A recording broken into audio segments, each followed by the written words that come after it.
ایک لفظ کا وظیفہ پڑھ کر پری کو حاضر کریں اور اپنی تمام خواہشات پوری کریں۔ چاہے آپ کی زندگی میں ہزاروں مسئلے مسائل ہیں، آپ کی زندگی میں ہزاروں مشکلات ہیں، ہزاروں پریشانیاں ہیں جو ختم نہیں ہو رہی، آپ نے زندگی میں ایک بار اس عمل کو کرنا ہے جو صرف ایک لفظ کا وظیفہ ہے۔ انشاءاللہ تعالی پری حاضر ہوگی اور آپ کی تمام خواہشات، تمام مشکلات، تمام پریشانیاں ختم کرے گی۔ بہت ہی مجرب عمل ہے۔ اس عمل کو میرا کوئی بھی بہن بھائی کر سکتا ہے، لڑکا بھی کر سکتا ہے اور لڑکی بھی کر سکتی ہے۔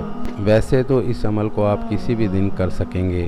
اگر آپ بھی خواہش رکھتے ہیں کہ آپ کے سامنے پری حاضر ہو اور آپ کی تمام پریشانیاں، مشکلات حل کرے، آپ کی زندگی میں ہزاروں پہاڑ جتنی مشکلات کیوں نہ ہو، آپ کتنے ہی پریشان کیوں نہ ہو، چاہے آپ کی کتنی ہی بڑی خواہش کیوں نہ ہو، آپ کی زندگی میں آپ کے محبوب کا مسئلہ ہو، پیسوں کا مسئلہ ہو، کوئی بھی مسئلہ ہو، اپنی تمام پریشانیاں، مشکلات سب اس پری سے حل کروا سکتے ہیں۔ تو چلیے میرے بھائیوں، میں آپ کو عمل بتاتا ہوں۔ اس عمل کو آپ کسی بھی دن کر سکتے ہیں، لیکن اگر آپ اس عمل کو بدھ کی رات کو کرتے ہیں تو یہ عمل آپ کے لیے 100% فائدہ مند ثابت ہو سکتا ہے، کیونکہ یہ ہمارا آزمایا ہوا عمل ہے۔ دوستو، اس عمل کو کرنے کے لیے کوئی بھی زکوٰۃ کی ضرورت نہیں ہے، بس اس عمل کو کرنے کے لیے کچھ شرائط ہیں جو آپ بھائیوں نے پورے کرنے ہیں۔ اس عمل کی شرائط یہ ہے کہ جس دن بھی آپ اس عمل کو کریں گے، اس دن آپ نے چغلی، غیبت اور کسی کو بھی گالی نہیں دینی۔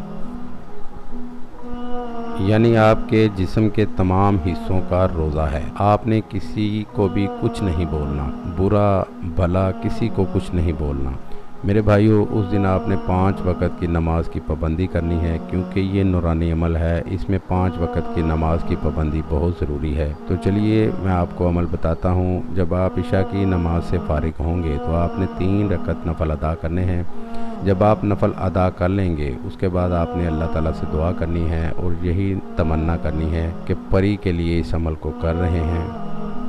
پھر آپ نے مصلی پر ہی بیٹھ کر اس وظیفے کو پڑھنا ہے، جو کہ آپ کو سامنے اسکرین پر نظر آ رہا ہوگا۔ اس وظیفے کو پڑھنا ہے، پڑھ کر بھی سنا دیتا ہوں۔ القیوم القیوم۔ آپ نے اس وظیفے کو آہستہ آہستہ پڑھنا ہے، جلدی جلدی نہیں پڑھنا۔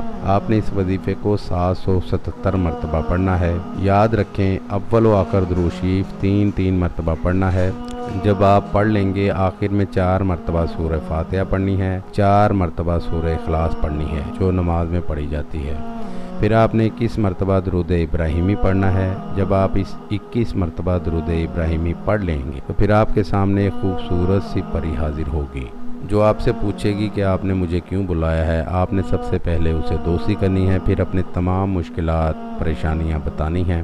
انشاءاللہ تعالیٰ وہ پری آپ کے تمام مشکلات، پریشانیاں حل کرے گی۔ وہ پوری زندگی آپ کی غلام بن کے رہے گی، لیکن یاد رکھیے گا، جب تک آپ اس سے کوئی بھی ناجائز کام نہیں کروائیں گے، ناجائز خواہشات اس سے نہیں رکھیں گے، وہ پوری زندگی آپ کی ہی غلام رہے گی۔ امید ہے آپ بھائیوں کو اس ویڈیو سے فائدہ ہو، دعاؤں میں یاد رکھیے گا۔ پھر ملوں گا ایک خوبصورت سی ویڈیو میں، تب تک کے لیے مجھے اجازت دیں۔ اللہ حافظ۔